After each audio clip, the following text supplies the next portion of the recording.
안녕하세요. 예수정한교회 교사 선생님들을 제가 책을 하면서 책에 대한 부담감도 있는 분들 계실 거예요, 사실. 그런데 영어 제목이 Show Them Jesus거든요. 아이들에게 예수 그리스도를 보여주어라. 사실은 교회학교에서 우리가 하고자 하는 일의 핵심이 이것인데 우리가 하다 보면 전혀 다른 방향으로 갈 때가 있습니다. 왜냐하면 이건 설교자로서도 고민하는 건데 성경 말씀을 나누고 그 적용을 나누고 복음적인 어떤 것들을 나누는데 그걸 듣고 그 내용을 받아들이고 나서 그걸 율법적으로 적용하는 경우가 많아요. 근데 우리 아이들은 왜 저 발달상도 청소년기가 되면 뭐든 얘기를 하면 왜 그래야 돼요? 라고 묻지만 그냥 해. 우리도 습관이 그렇잖아요. 애들 그렇게 길들이기도 하는데 그렇게 얘기를 하면 아이들은 겉 행동을 바꿉니다. 하지만 사실 마음이 바뀌지 않았어요. 복음이 움직이는 마음이 되지 않았는데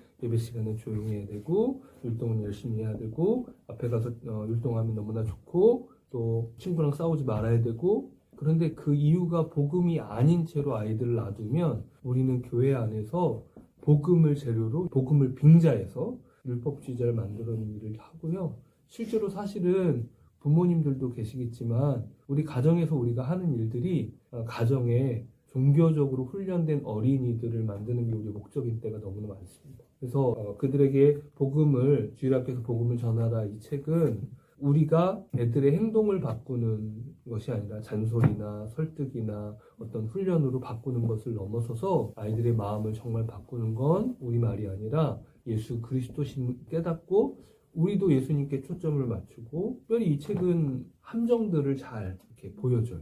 그래서 내 좋은 취지는 이거였는데 애들한테는 정작 다르게 접수되는 경우.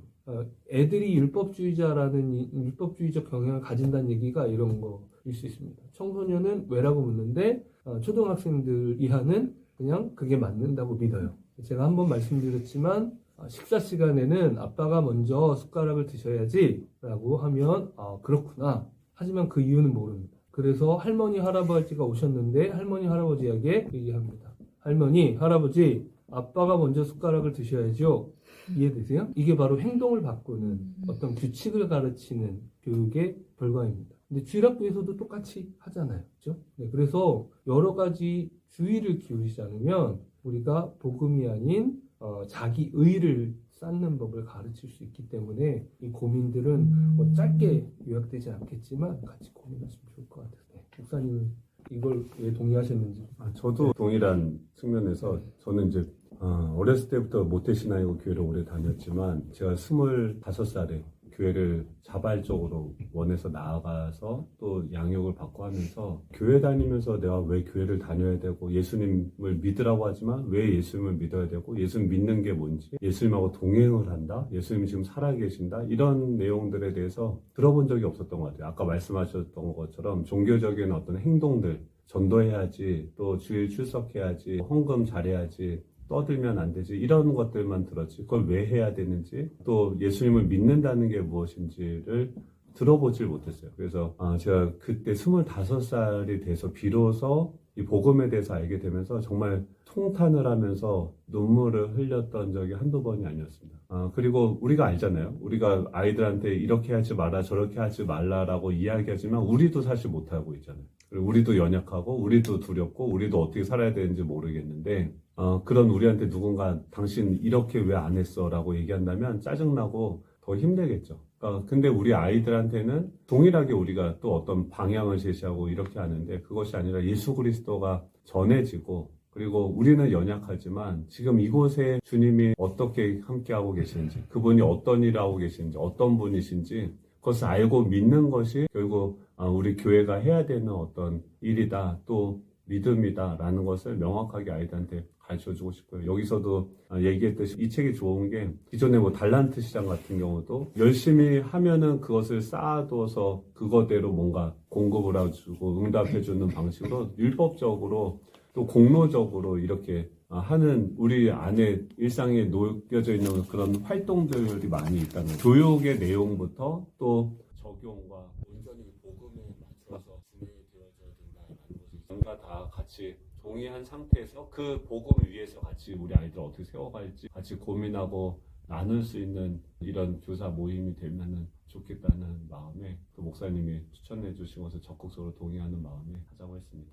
근데 책이 너무 어렵다고 해서 그 부분을 좀 이렇게 도와드릴 수 있는 요약본을 저희가 준비했거든요. 그 전체 맥락을 이렇게 보시면서 책을 보시면 길을 잃어버리지 않고 이 부분이 이런 내용으로 이야기하고 있구나 충분히 아실 수 있을 것 같고 또 다른 더 깊은 질문들은 물어보시면서 또 우리 같이 교사 세미나 만나게 되면 그때 같이 더 깊은 대화 나눌 수 있을 것 같습니다. 사실 이 책은 한 번 읽고 끝날 책은 아닌 것 같고요. 여기서 던져주는 문제의식을 가지고 우리가 교사를 하는 한 매주 어떻게 이번 주 아이들을 대할 때 사실 이 책 말고도 또 어떻게 복음이 전해진가 이 책은 특별히 성경 메시지가 율법적으로 아이들한테 받아들여지는 대신에 어떻게 예수 그리스도를 드러내서 그리고 그들의 행동만 바꾸는 게 아니라 그들의 마음의 중심을 터치하느냐 복음이 그 아이들의 마음속에 말씀하시도록 할 건가에 대한 얘기들을 하는데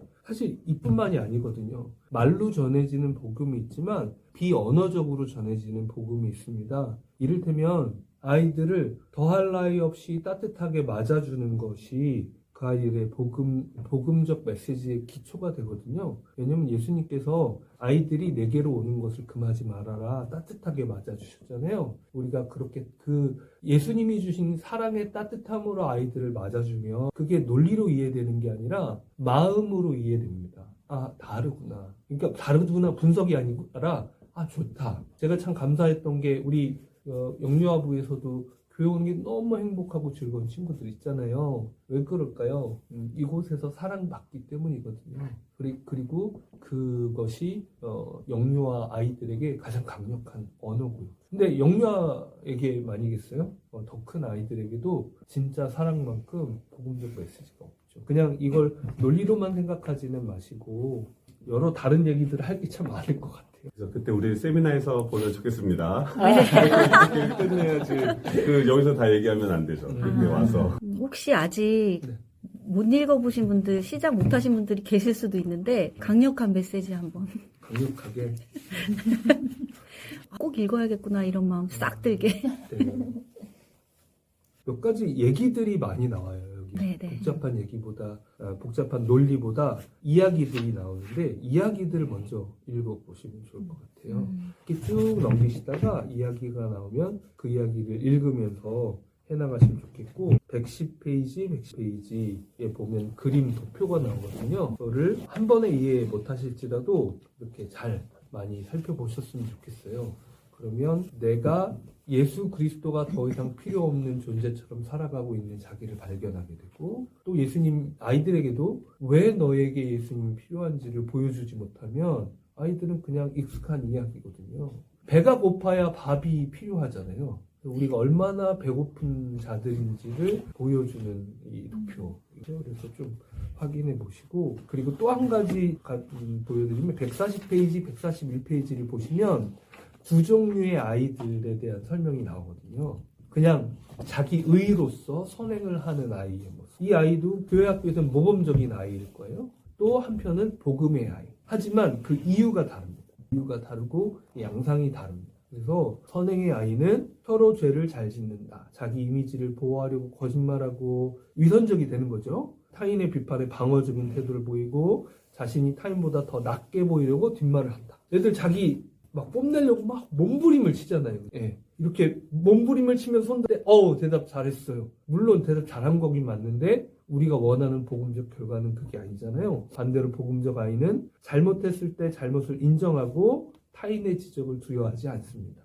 자신감의 근원이 그리스도 안에 있기 때문에 그리스도 안에서 타인에게 자신의 약점을 고백하고 상대방의 장점을 칭찬해도 괜찮습니다. 그러니까 예수님께 그 삶이 기대에 있는 아이인가 아니면 부모님께 선생님께 인정받고 칭찬받고 사랑받기 위해서 몸부림치는 아이인가 우리가 은근히 교사로서 그것을 이용해서 누가 빨리 대답하나 누가 정답 맞추나 이런 경쟁을 시키는 대신 아이들의 마음을 들여다 보아줄 수 있을 것 같습니다. 네. 내 아이를 얼마나 율법주의로 키웠는지 회개하는 마음을 다시 봤습니다.